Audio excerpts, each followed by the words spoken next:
Welcome back to the show, everyone. Today, we're tackling a phrase that I think most of us are guilty of using, and it might be doing more harm than good.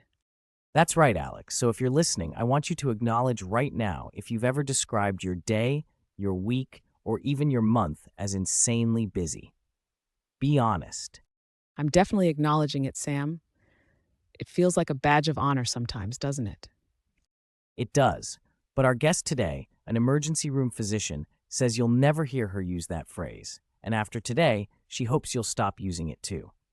She argues that when we're in what she calls insanely busy mode, we're actually less capable of handling the busyness itself. That's a powerful statement. So, what exactly happens when we're in this insanely busy state? Well, she explains that your stress hormones go up and stay up. Your executive function in the prefrontal cortex drops, which means your memory, your decision making, and your impulse control all get worse. And the parts of your brain responsible for anger and anxiety become more active. Wow, that perfectly describes how I feel on those days when I'm just overwhelmed. It's like my brain goes into overdrive, but not in a good way. Exactly. But here's the kicker. She says you can be as busy as an emergency department without feeling insanely busy. How is that even possible? An ER sounds like the epitome of insanely busy. It's all about how we respond to stress. Our brains process stress in fundamentally similar ways, but our response to it is modifiable. She calls their approach ready mode. Ready mode. I like the sound of that. What does it entail? In the ER, ready mode means they're prepared for anything that comes through those doors.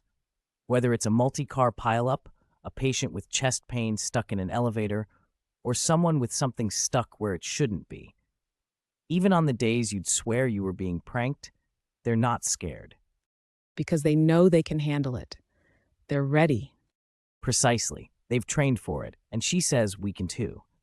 The first step to shifting from insanely busy to ready mode is to constantly triage. Triage like they do in the emergency room, prioritizing by urgency. Right? In insanely busy mode, you're always stressed because you react to every challenge with the same response. But in ready mode, you triage. Dr. Robert Sapolsky's work shows that people who can't differentiate between a threat and a non-threat and react to everything the same way double their stress hormone levels. So it's not just about getting things done, it's about protecting our mental and physical health. Exactly. She uses the ER's color system, red for life-threatening, yellow for serious but not immediately life-threatening, and green for not serious. And you focus your efforts on the reds first. And the problem with insanely busy mode is that we treat everything like it's a red. Absolutely. You need to identify your true reds, the things that are most important, where you can move the needle. And remember, the loudest thing isn't always the most dangerous. She gave an example of a quiet asthmatic patient being far more critical than a loud patient demanding flavored coffee creamer. That makes so much sense.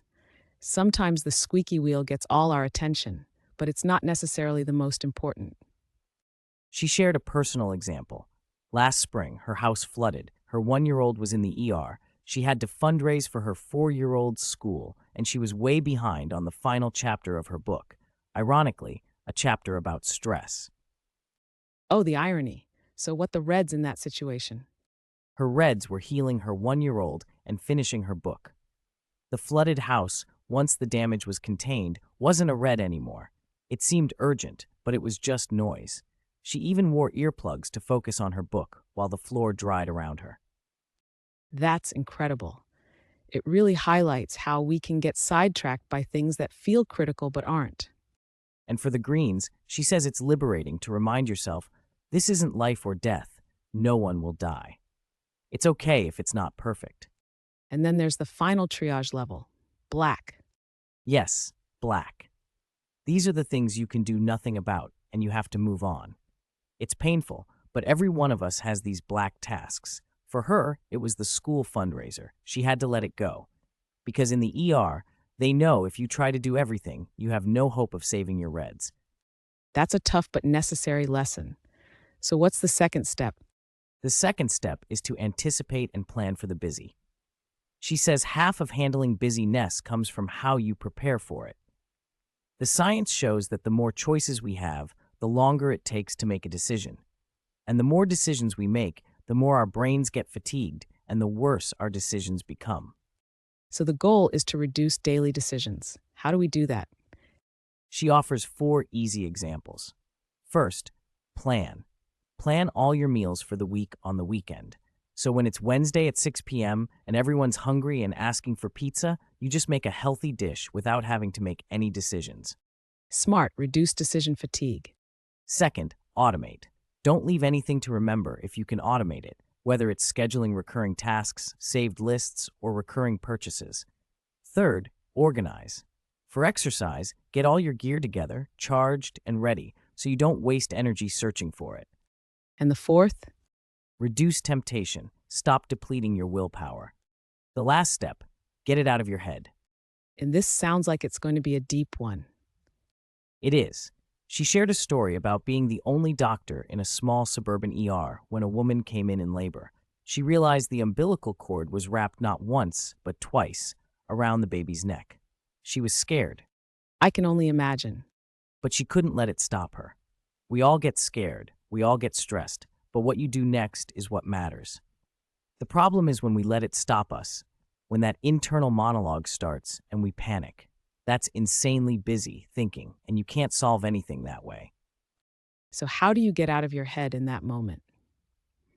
For her, the best thing is to focus on someone else, to deliberately see the person in front of you, see yourself in the ring with them, what they need, what they're afraid of, and how you can help. That sounds very empathetic. It might sound touchy-feely, but it's not. Research shows that when you prime your mind for compassion, you cut off that panic mode and internal monologue. You broaden your scope of thinking so your brain can take in more information, and because of that, you see more possibilities and make better decisions. So by focusing on others, you actually become a better problem solver for yourself. Precisely. Realize that your internal monologue can stop you, and realize that when you get out of your head, you get out of your own way. What happened with the baby? She didn't focus on her fears. She focused on the mom and the baby and what they needed from her. She unwrapped the cord, and a healthy, screaming, kicking baby opened his eyes to life. And right as the dad came running in from the parking lot, she greeted him. "Hi, you had a baby. I'm Dr. Daria. Congratulations. Want to cut the cord?" That's an amazing story.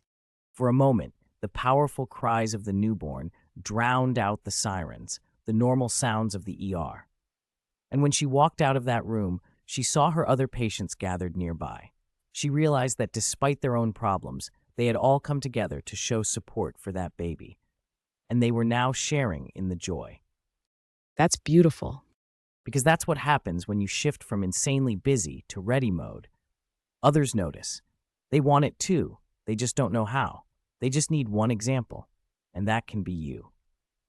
Own your busyness, but stop calling it crazy, insane. You've always had this capacity, and now you're ready. Sam, that was incredibly insightful. Thank you so much for breaking down those steps for us. My pleasure, Alex. Hopefully we've all learned to embrace ready mode. Thank you, Dr. Daria Long, for sharing such a powerful thought.